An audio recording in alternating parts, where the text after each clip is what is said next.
White's son-in-law soon. Yeah, that's great. I like Yeah, Lewis. He is a good guy. I was tempted to pull the fire alarm for y'all. I heard that might get me in trouble. Yeah. Yeah. If I pulled the fire alarm for y'all, would you write a positive story about it, please? I did it for the people. But go ahead. First question for Brad Keselowski. Where's my mics? They're right there, Jordan. Jordan Bianchi, SBNation.com. Brad, you're part of Ford's new developmental program for the young drivers. Are you modeling that? Are you taking any things from what Toyota's done? Is that kind of the impetus behind that? Well, I think you look at the Ford driver lineup, and there's certain aspects to where having a development team can be very helpful, and I think Ford sees that. And so we're excited to help them. We've already had a program that could facilitate those needs, and it just seemed like a real natural fit for everybody. So I think there's a lot of excitement towards it. I don't know if I would say it's modeled after any program, because I don't know if there's a program that exists like it. Toyota certainly has some things that they're doing for sure, and they've done an incredible job. They're bringing in waves of talent. But this sport, it's tough on people. It's tough on drivers. It's tough on crew members. Hell, it's tough on you guys. It's grueling, and so. I think we're seeing a lot of turnover, and we're going to see a lot of turnover the next few years.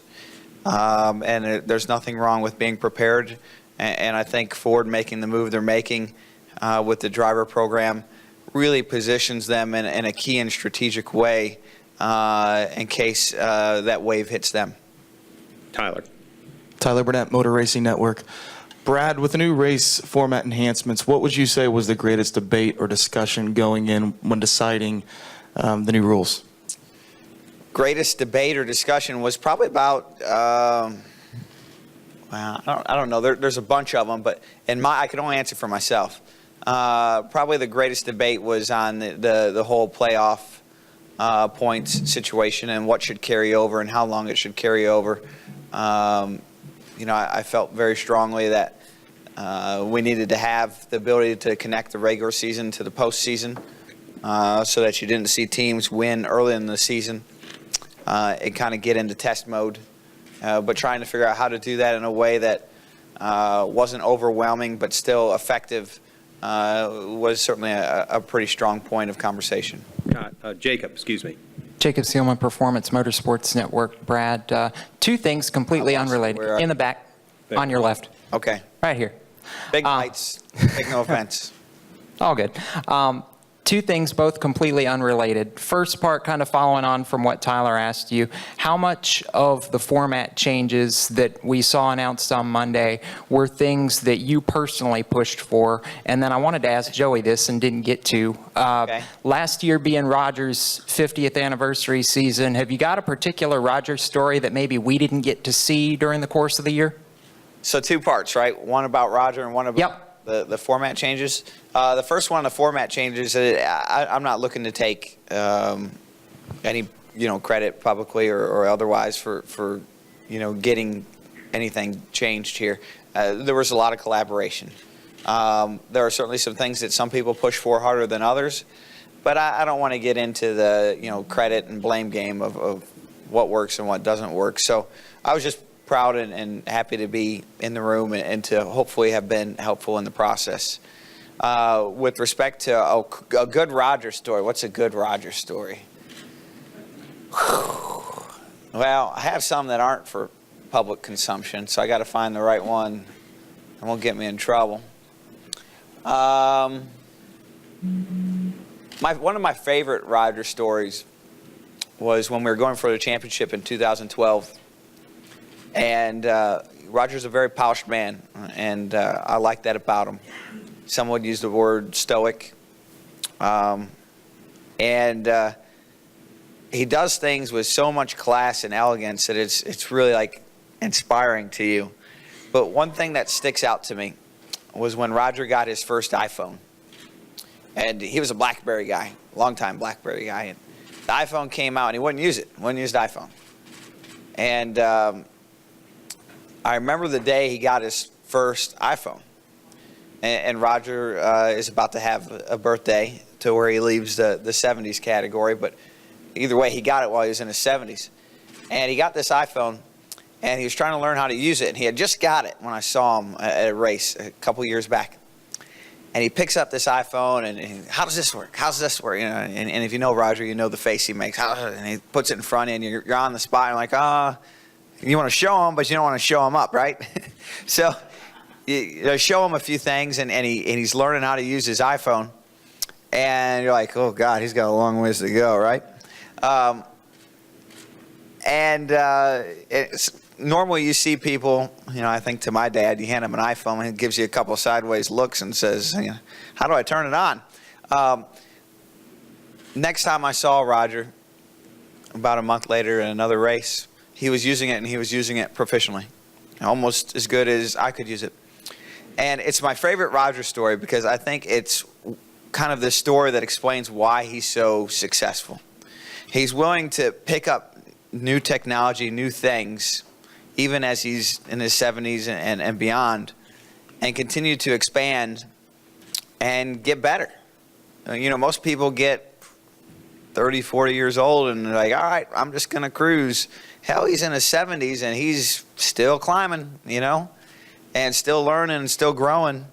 And that is just such a testament to me to who he is and what makes him successful, that he's always willing to grow, always willing to learn, always has an open eye and developing skill set. David. David Scott from the That's Charlotte. my favorite Roger Penske story.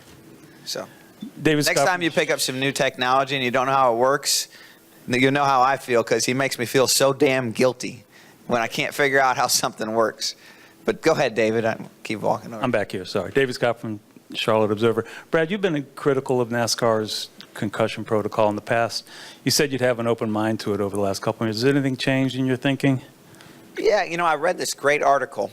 I think it's University of Northwestern. It's made some huge studies and potential breakthroughs with respect to coming up with a definitive tool to diagnose. And that piece to me is potentially the future of the sport and the path that we need to go down and explore, not just for our sport, but for all sports. But as the program stands right now, my opinion hasn't changed, and it's one where I feel like the program is extremely deficient. Go Kelly, and hope to go to Bob. KellyCrandallRacer.com. Brad, you've been very put out there about this race format, in favor of it. You did a blog about it. You've been on social media about it. What has the reaction that you've seen, either through social media or the blog post that you did, positive, negative, some of the things that have stood out to you? Yeah, what stood out to me is when people don't like something, it's like 100% negative feedback. But when the majority likes it and the minority dislikes it, it's about 50%.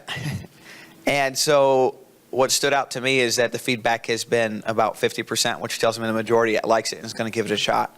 And that's extremely encouraging to me. Of course, there's always a resistance to change. And I think a lot of people want to see it in action. That's great. The people that want to see it in action, I am 100% convinced they're going to like what they see, and it's going to work out well. The people that are willing to give it a shot, I think, are going to fall back in love with NASCAR. Bob. Bob Hawkers, ESPN. At the end of Homestead last year, you said that the format kind of forces you to risk everything. It's still kind of the same at Homestead. Do you feel, though, up to Homestead, that you will take, that it encourages more risk or less risk? I think until Homestead, you're seeing that the points leaders, the guys that are transferring through till Homestead, have some kind of connection to the regular season with this new format, which I think is so important. It's important on multiple levels.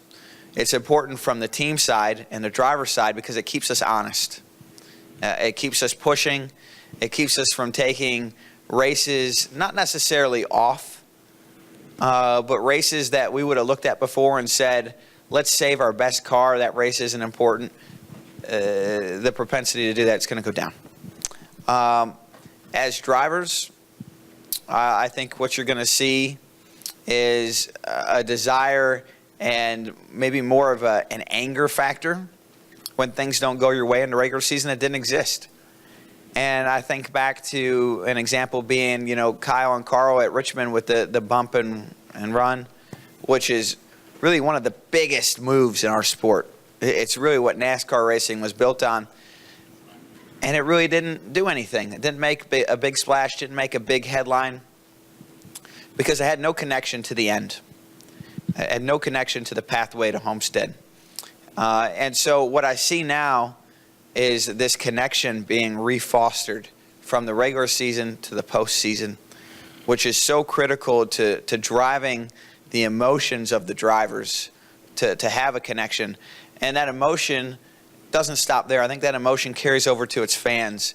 I want to know that if you go to the first Loudon race and a driver wins a race, that made an effect that you will see in the second Loudon race. Our fans deserve that. Our fans deserve that reasoning, that rationale, to know that whatever they see on any race weekend is guaranteed to be important for the entire season.